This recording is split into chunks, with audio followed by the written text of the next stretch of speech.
बड़ी गंभीरता से विचार किया है और उसके लिए कैसे इस पर और ज्यादा सुधार किया जाए, उसके लिए विभिन्न स्तर पर योजनाएं सरकार ने बनाई हैं और बहुत जल्दी वो लागू हो जाएंगी। सबसे पहले तो पीडीएस सिस्टम का जो अनाज पहले उचित मूल्य की दुकानों तक पहुंचाने के लिए नागरिक आपूर्ति निगम की जगह लीड समितियां इस अनाज को पहुंचाती थी। अब लीड समितियों से उस अनाज को पहुंचाने का सिस्टम खत्म करके नागरिक आपूर्ति निगम के हवाले किया गया है। और दूसरी बात, आने वाले समय में सबसे बड़ा कदम ये उठा रहे हैं कि 1/3 दुकानें अब महिलाओं के नाम पे अलॉट की जाएंगी और जब वो दुकानें महिलाओं के नाम पे अलॉट की जाएंगी तो साथ ही साथ वहां पर जो राशन देने के लिए जो सेल्समैन रहेगा वो भी महिलाएं रहेंगी। साथ ही साथ हर दुकान में कैमरे लगाए जा रहे हैं और जो सिस्टम रहेगा अनाज तोलने का वो सिस्टम सीधे जहां एक मेन सर्वर रहेगा वहां से जुड़ा रहेगा। तो 1 किलो अनाज भी अगर तोल के किसी को दिया जाएगा तो उसकी जानकारी मेन सर्वर पर रहेगी और वहां के अधिकारी को देखेंगे लगातार। मैं एक और बात ये कहना चाहता हूं कि पीडीएस सिस्टम की जो कल्पना है कि हर गरीब के थाली में अनाज हो, उसके लिए मध्य प्रदेश सरकार ने जो कदम उठाए वो तो साथ ही साथ मध्य प्रदेश सरकार ने ये भी कड़ा कदम उठाया है कि अगर आपकी राशन की दुकान की शिकायत कोई भी करता है और उसकी जांच में आप दोषी पाए जाते हैं तो आप पे 5,000 रुपए का जुर्माना किया जाएगा और साथ ही साथ आपके खिलाफ एफआईआर करके आपको जेल भेजा जाएगा। तो मध्य प्रदेश सरकार पूर्णतः से इस मामले में सख्त है क्योंकि हम चाहते हैं कि जिस गरीब के लिए हम 1 रुपए किलो गेहूं, 1 रुपए किलो चावल, 1 रुपए किलो नमक दे रहे हैं वो उसके घर तक पहुंचे और उसका लाभ वो उठा सके। लेकिन शायद आपने ये पॉइंट मेंशन नहीं किया अपने वक्तव्य में कि वाधवा साहब ये भी लिखते हैं अपनी रिपोर्ट में कि जो अधिकारी हैं वो नहीं चाहते कि इस सिस्टम से भ्रष्टाचार हटे। ये एक बड़ा मसला है क्योंकि जो कोटेदार है उसका पैसा अगर एसडीएम लेगा तो फिर उसकी जांच कौन करेगा उस इलाके में? जो लोग शिकायत करेंगे वो ज्यादा से ज्यादा प्रशासन तक जा सकते हैं, लेकिन अगर प्रशासन ही रिश्वतखोर है तब तो दिक्कत हो जाएगी। क्योंकि एक बात और मेंशन है कि खाद्य अधिकारियों को हर दुकान से कमीशन मिलता है, ये फिक्स होता है। मैं एक बात यहां पे कहना चाहूंगा कि जिस तरह से पहले लीड समितियां अनाज पहुंचाती थी तो उनसे वो वापस लेकर अब नागरिक आपूर्ति निगम को दिया गया है। तो इससे ये सरकार की मंशा स्पष्ट हो रही है कि सरकार चाहती है कि गरीबों का अनाज गरीबों तक पहुंचे। इसमें अधिकारी अड़ंगा लगाएंगे, उन अधिकारियों के खिलाफ सख्त कार्रवाई की जाएगी।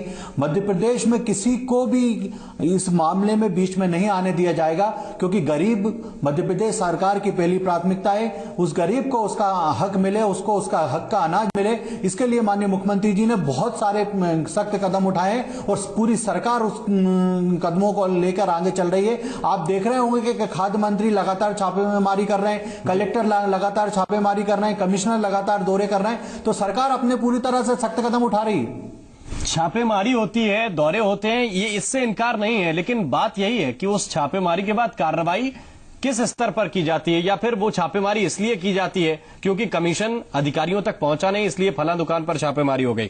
सचिन जैन जी, हम आपसे ये जानना चाहते हैं कि जो पीडीएस सिस्टम है उसमें भ्रष्टाचार किस किस तरीके से होता है? देखिए, जो न्यायमूर्ति वाधवा ने इसके बारे में बहुत साफ तौर पर उल्लेख किया था, जिसमें भोपाल के अपने आप में कुछ केस स्टडीज भी शामिल थे और उन्होंने बहुत साफ तौर पर एक बात कही है कि जो भी राजनीतिक दल सत्ता में होता है उसके कामों को और उसकी प्रक्रियाओं को फाइनेंस करने का काम, उनके आयोजनों में खाद्यान्न सप्लाई करने का काम राशन की व्यवस्था के जरिए होता रहा है और ये एक बहुत निरंतर चलने वाली प्रक्रिया के अनुभव के तौर पर दर्ज है। उन्होंने कुछ केसेस वाधवा साहब ने अपनी रिपोर्ट में दर्ज भी किए हैं, बाकायदा नाम के साथ दर्ज किए हैं कि किस तरीके से ये प्रक्रियाएं चलती रही हैं। यहां तक कि राजनीतिक दलों के द्वारा किए जाने वाले जो धार्मिक आयोजन होते हैं उन आयोजनों में भी जो भोजन का प्रबंध किया जाता है वो राशन की दुकानों के संचालकों के द्वारा किया जाता रहा है और ये उन्होंने इसके बारे में बहुत साफ तौर पर उल्लेख किया है। दूसरी बात जो निकल के आई है वो अधिकारियों का जो मामला है वो भी बहुत साफ तौर पर है कि उनकी अपने आप में कहीं ना कहीं एक तरीके से मिलीभगत रही है। तीसरा जो ये बात रही है कि कहीं ना कहीं उसके संचालन में राजनीतिक दलों की अपने आप में एक भूमिका रही। हालांकि ये स्पष्ट है कि हमारे यहाँ पर मध्य प्रदेश में सहकारी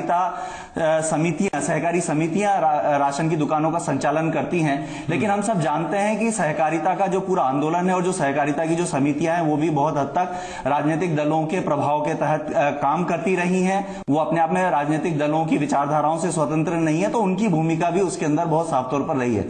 आखिरी बात जो इसमें जोड़ना चाहता हूं, जो बहुत सबसे ज्यादा जो आपने भी अभी थोड़ी देर पहले कहा था कि हमारे यहां पर जो राशन की व्यवस्था है उसमें किसी भी शिकायत पर कार्यवाही करने या जांच करने की जिम्मेदारी उसी अधिकारी के पास है जो कि उसमें खुद उसके क्रियान्वयन के लिए जिम्मेदार है, जो खुद उसमें एक तरीके की पार्टनरशिप कहीं ना कहीं रख रहा है। हमारे यहां पर चूंकि निगरानी की व्यवस्था और शिकायत निवारण की व्यवस्था स्वतंत्र नहीं है, इसके चलते जो है वो सबसे बड़ी दिक्कत ये होती है कि लोग इस बात से बिल्कुल अपना कॉन्फिडेंस, अपना आत्मविश्वास खत्म कर चुके हैं, खो चुके हैं कि इसके मामले में वो कोई भी शिकायत करे, क्योंकि सबसे ज्यादा इसकी सच्चाई अगर कोई जानता है तो वही गरीब और वही भूख के साथ रहने वाला व्यक्ति जानता है, क्योंकि वो हर रोज उस राशन की दुकान पर जाता है और वहां से एक नकारात्मक उत्तर और एक दुर्व्यवहार लेकर के वापस लौटता है। और वो उसके अगर आप उससे पूछेंगे तो वो आपको एक एक जानकारी इसके बारे में बहुत स्पष्ट रूप से दे सकता है। बिल्कुल, और ऐसे लोग रोज सामने आते हैं जिन्हें ये दिक्कत होती है।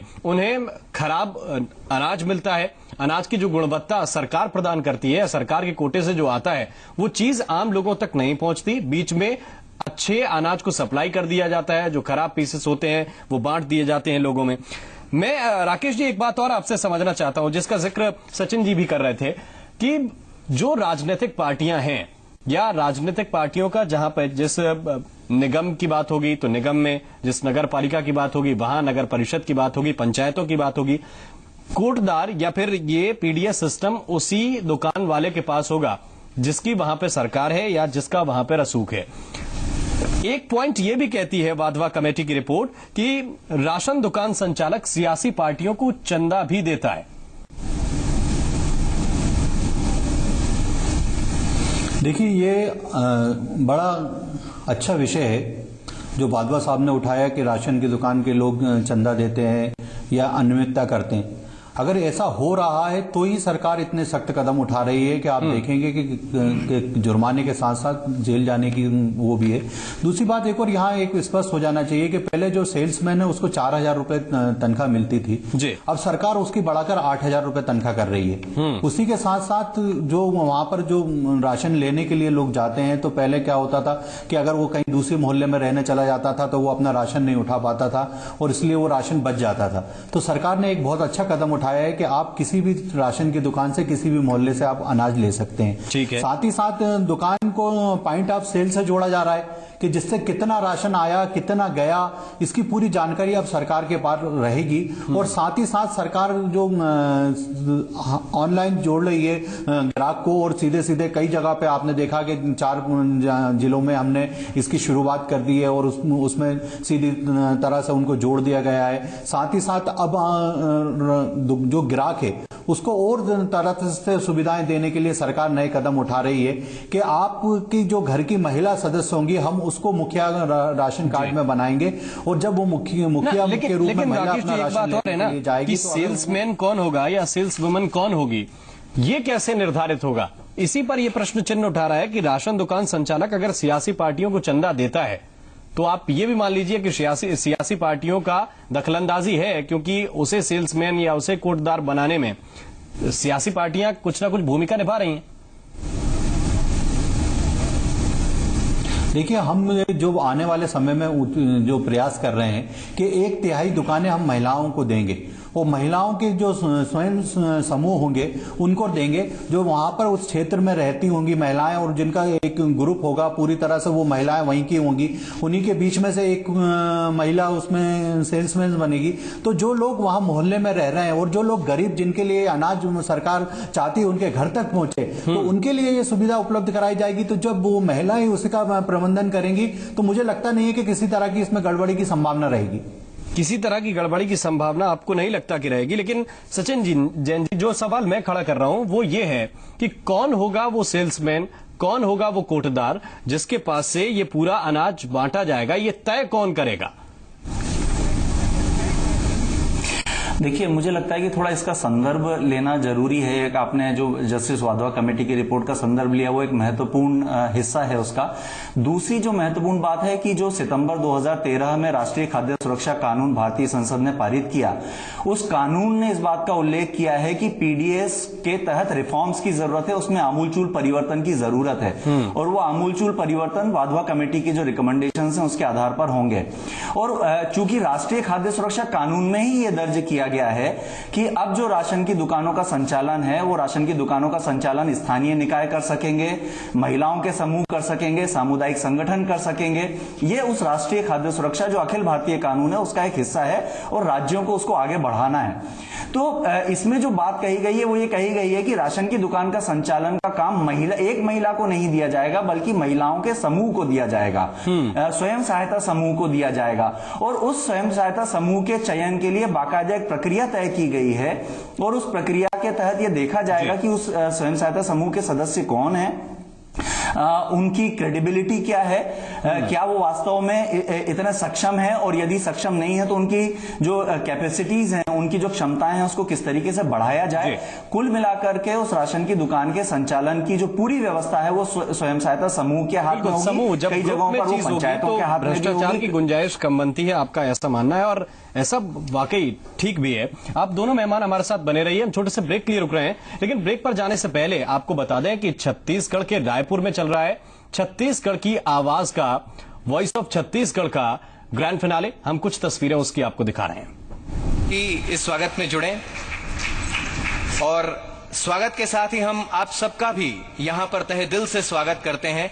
और स्वागत की इस कड़ी में आप सबके स्वागत के साथ हम आगे बढ़ते हैं, बस इन्हीं शब्दों के साथ कि शोलाए जुनू लेकर एक दिया बनाते हैं, अजनबी अंधेरों से रास्ता बनाते हैं, आकर एक पल में कर दें सभी को हैरान, चलो एक ख्वाब को वाकया बनाते हैं। चलिए, और इसी ख्वाब को वाकया बनाने के लिए हम औपचारिक शुरुआत करते हैं लैंप लाइटिंग के साथ। दीप प्रज्वलित हम करते हैं, जिसके लिए हमारे जो विशिष्ट अतिथि हैं आईजी डीपी सिंह, उन्हें मैं मंच पर बुलाना चाहूंगी, और उसके साथ ही हमारे तमाम मेहमान जजेस, उनसे भी मैं अनुरोध करूंगी राजेंद्र सर के साथ और साथ ही जुबन सर के साथ भी, कि वो भी मंच पर आए और इस कार्यक्रम की औपचारिक शुरुआत की जाए। और हमारे बीच में जितने लोग मौजूद हैं उनसे उम्मीद रखती हूँ कि तालियों की गड़गड़ाहट के साथ हर एक चीज का अगर हम आगाज करें तो इससे अच्छा कुछ नहीं हो सकता है। मैं यहाँ पर रिक्वेस्ट करना चाहूंगी आईजी डीपी सिंह साहब से कि वो मंच पर आए, जो हमारे विशिष्ट अतिथि हैं। साथ ही एडीजी मुकेश गुप्ता जी से मैं रिक्वेस्ट करूंगी वो आए मंच पर। श्रीचंद सुंदरानी जी मंच पर आए, और इसके साथ ही हमारे बीच में जो तीनों जजेस हैं, रामानुज जी, अलका चंद्राकर जी, शेख अमीन जी, वो भी मंच पर आए।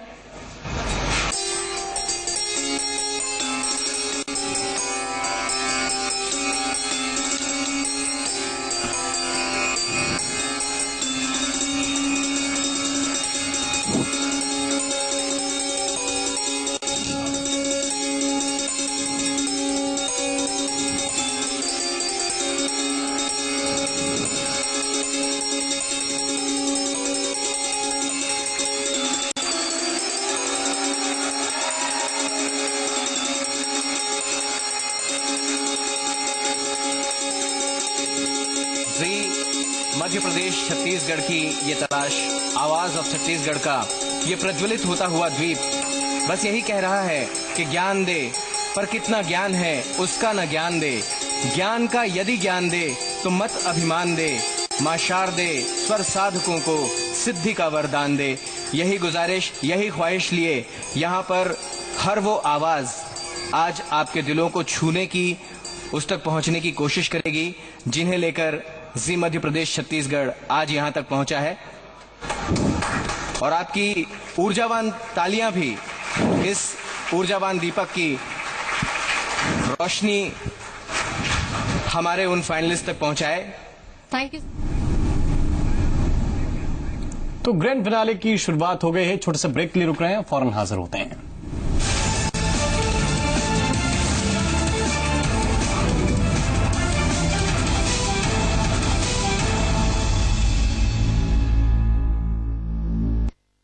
प्रायोजक है Sonalika, countries first heavy duty tractor range, Multani Chyawanprash के संयुक्त बूस्ट इम्यूनिटी ग्रेट टेस्ट, और चौहान ग्रीन वैली, विश्वास और उम्मीदों सा बना घर, भिलाई छत्तीसगढ़।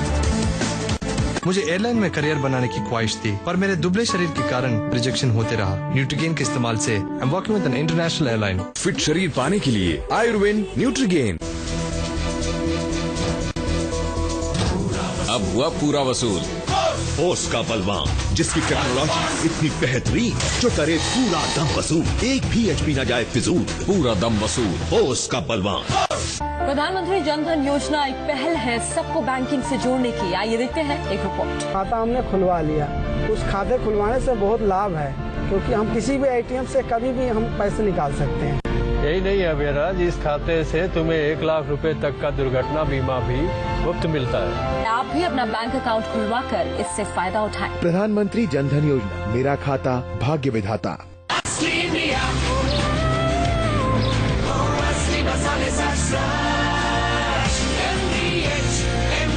यही असली India. The words of a writer defines existence of colors in black and white, of music with the notes of ink and tales with words never spoken. Zee Entertainment presents Jaipur Literature Festival, 21st to 25th January, Diggy Palace, Jaipur. Brought to you by Rajnigandha. रजनीगंधा हिलने है दुनिया।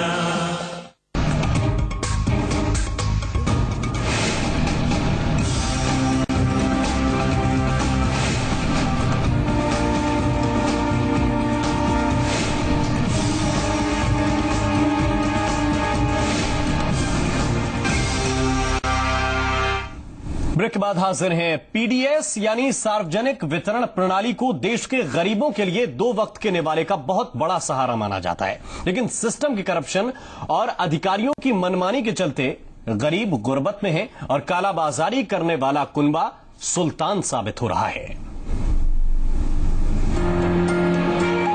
PDS system के नाम पर मची खुली लूट के मसले पर सरकार की भूमिका हमेशा सवालों के घेरे में रही, लेकिन हक हजम करने वाले हाकिमों का बाल भी बांका नहीं हुआ। सूबे में गरीब गुहार लगाते रहे और लुटेरों की फौज माला माल होती रही। हालांकि अंधेर गर्दी की इन कहानियों का कलंक धोने के लिए अब राज्य सरकार दावा कर रही है कि पीडीएस को बर्बाद करने वालों पर शिकंजा कसा जाएगा। इसमें आज तय किया है कि हर पंचायत में अब एक सार्वजनिक वितरण प्रणाली की दुकान होगी।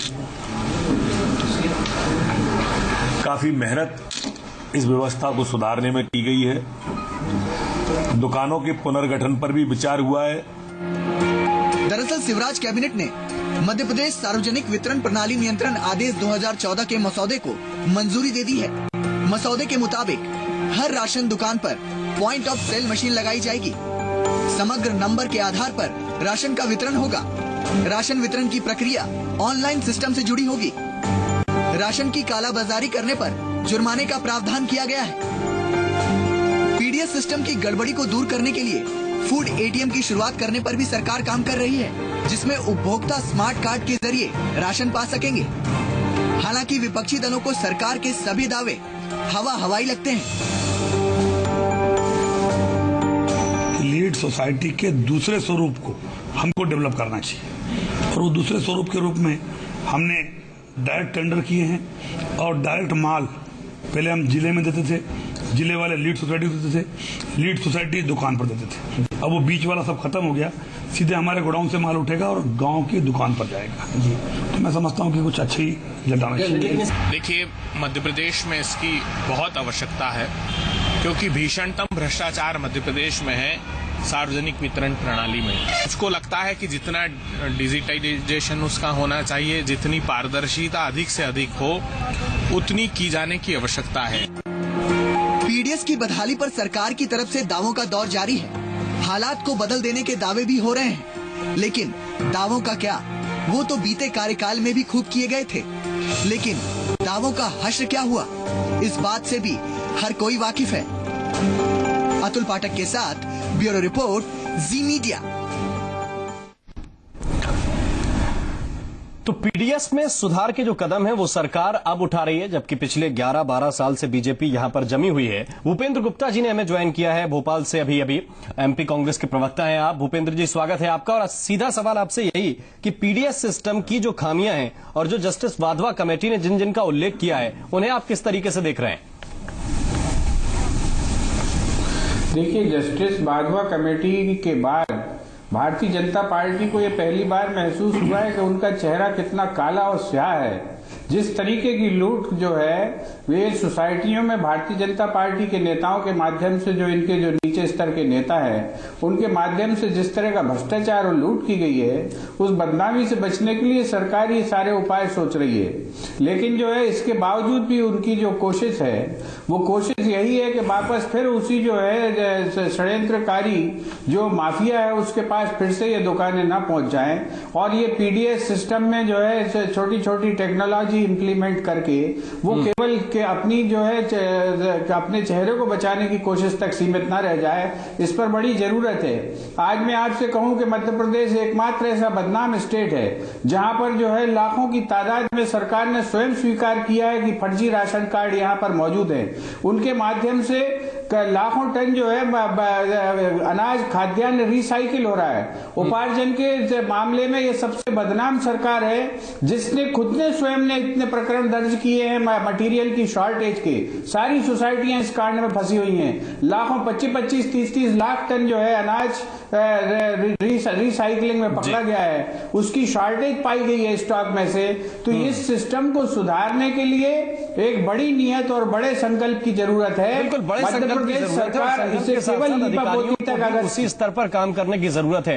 राकेश जी, एक आखिरी सवाल आपसे मैं ये पूछना चाहता हूं। पैसा ऊपर तक जाता है, पैसा ऊपर तक जाता है, बिल्कुल ऊपर तक जाता है। कमेटी की रिपोर्ट तो कम से कम यही कह रही है। आपको क्यों ये जरूरत पड़ी कि कमेटी की रिपोर्ट आए, इसके बाद आप रिफॉर्म्स की तरफ आगे जाएं? आपके कार्यकर्ता, आप लोग खुद गलियों में जाते रहते हैं, मोहल्लों में जाते रहते हैं, आपको खुद ये पहले कदम उठाने चाहिए थे। कम से कम इतना वक्त तो नहीं लगना चाहिए था 10-11 साल का।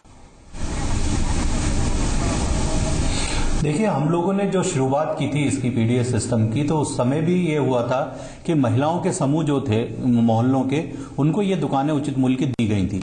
वहां अगर कोई कमी अब महसूस हुई है सरकार को, या लग रहा है कि जनता के साथ वो दुकानें न्याय नहीं कर रही, तो उसमें सुधार के लिए लगातार कदम उठाया जा रहा है और स्वयं सहायता समूह महिलाओं की 1/3 अब दुकानें उनको दी जा रही। मैं एक और बात कहना चाहूंगा, सरकार बड़ी अच्छी एक योजना ला रही है कि फूड एटीएम। जब फूड एटीएम आ जाएगा तो आदमी के हाथ में कार्ड रहेगा, वो सीधे जाएगा, बीच में कोई सिस्टम नहीं रहेगा, अपना अनाज लेके निकल के आ जाएगा।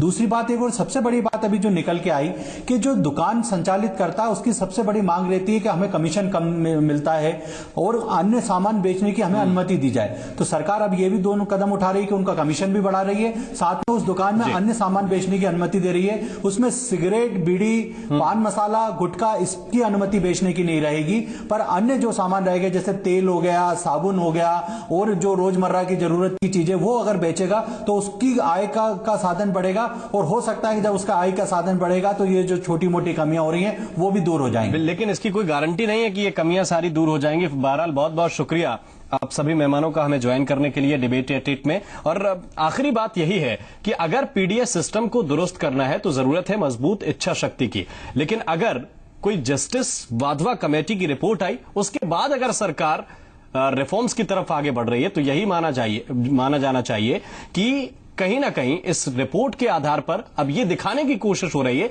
कि हम कदम बढ़ा रहे हैं। लेकिन अगर ये रिपोर्ट आने से पहले हुआ होता तो लगता कि वाकई सरकार आम आदमी की जरूरतों का ख्याल रख रही है। डिबेट एट 8 में बस इतना ही। नमस्कार।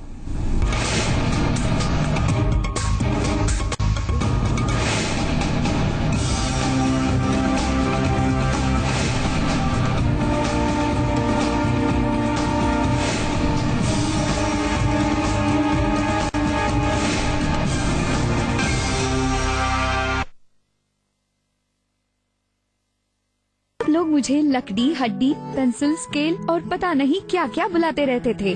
Then my close friend suggested Irwin Nutrigain to me. कुछ ही हफ्तों में मैंने पाया perfect, healthy and fit body. Fit शरीर पाने के लिए न्यूट्रीगेन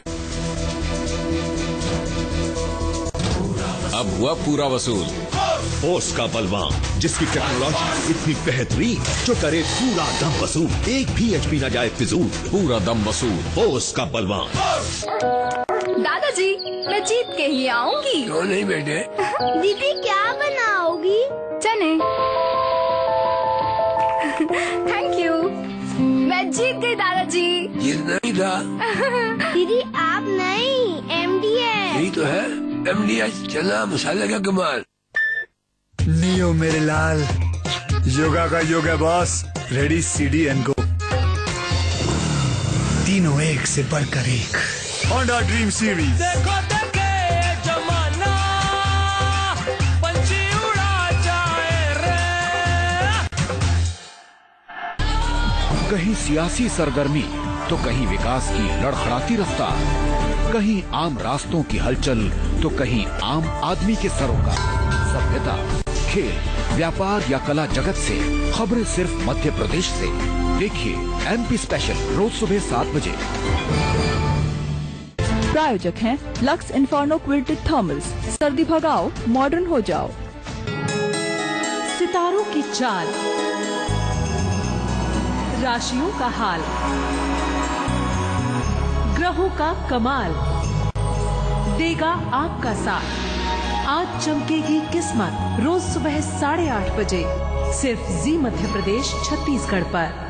प्रायोजक हैं मुल्तानी च्यवनप्राश केसर युक्त, बूस्ट इम्यूनिटी, ग्रेट टेस्ट।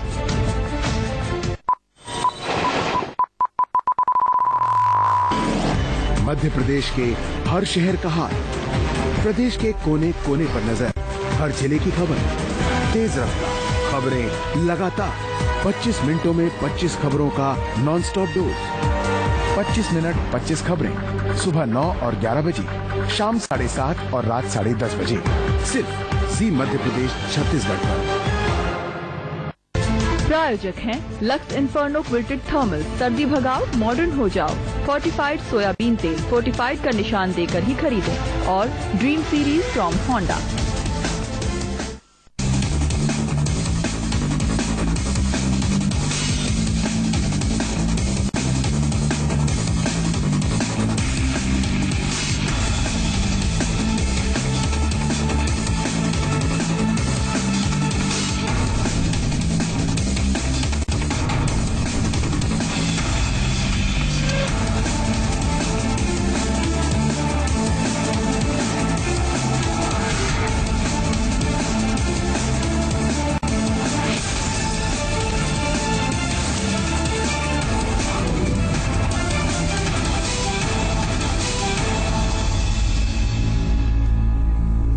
नमस्कार, आप देख रहे हैं न्यूज सुपरफास्ट। आपके साथ मैं हूं शुभ्रा सुमन और मैं हूं राम मोहन शर्मा। शुरुआत कर रहे हैं मध्य प्रदेश की खबरों के साथ।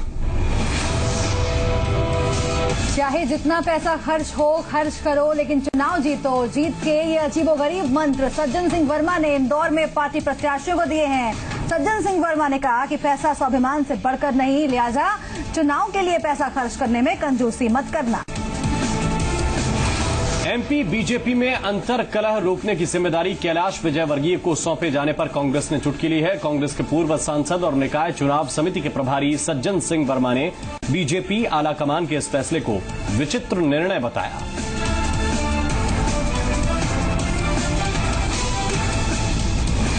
भोपाल नगर निगम में मेयर पद के चुनावी रणभेरी बज चुकी है। शुरुआत बीजेपी की तरफ से हुई है। मोर्चा संभालते हुए भोपाल में सीएम शिवराज सिंह चौहान ने बीजेपी पार्टी कार्यालय का उद्घाटन किया। अपने संबोधन में उन्होंने जीत का भरोसा दिलाया। ग्वालियर नगर निगम के सभापति पद पर बीजेपी ने कब्जा जमा लिया है। बीजेपी के राकेश माहौर ग्वालियर नगर निगम के सभापति बनाए गए हैं। बीजेपी प्रत्याशी राकेश माहौर ने कांग्रेस प्रत्याशी राजेश भदौरिया को हरा दिया। भोपाल में आज ब्लाइंड कार रैली का आयोजन किया गया, जिसे गृह मंत्री बाबूलाल गौर ने हरी झंडी दिखाई। इस मौके पर गृह मंत्री बाबूलाल गौर ने बड़ा बयान दिया है। गौर ने कहा है कि आरटीओ खुद तय करें कि क्या नेत्रहीनों को ड्राइविंग लाइसेंस दिए जाएं या नहीं। ग्वालियर के कैंटोनमेंट क्षेत्र के 7 वार्डों में आज मतदान संपन्न हो गया। मुरार छावनी वार्ड के 7 वार्डों में बोर्ड सदस्य के चुनाव के लिए मतदान कराए गए। मतदान के लिए कुल 32 मतदान केंद्र बनाए गए थे, जिसमें मतदान के दौरान सुरक्षा के पुख्ता इंतजाम किए गए थे। एमपी में पंचायत चुनाव के लिए प्रशासन के अधिकारी जोर शोर से जुटे हैं। मुरैना में पहले चरण के मतदान के लिए कुल 519 मतदान केंद्र बनाए गए हैं, जिनमें से 300 से भी ज्यादा मतदान केंद्रों को अति संवेदनशील की श्रेणी में रखा गया है। सीहोर में नसरुल्लागंज की तस्वीर जल्द ही बदलने वाली है। इलाके के विकास को लेकर रूपरेखा तैयार की जा रही है। विकास की संभावनाओं को तलाशने के लिए नगरीय प्रशासन विभाग की एक टीम नसरुल्लागंज इलाके में पहुंची और उसका जायजा लिया। शिवपुरी के ग्रामीण इलाकों में गरीब किसानों की जमीन पर कब्जा करने वाले दबंगों के खिलाफ एसडीएम ने 15 दिन का सिविल जेल वारंट जारी किया है और पुलिस को इन्हें जल्द से जल्द पकड़कर जेल भेजने के निर्देश जारी किए हैं। इंदौर के एमवाई अस्पताल में उस वक्त हंगामा हो गया जब यहां एक युवती को लाया गया। दरअसल बाणगंगा की रहने वाली इस युवती का आरोप है कि उसके पति ने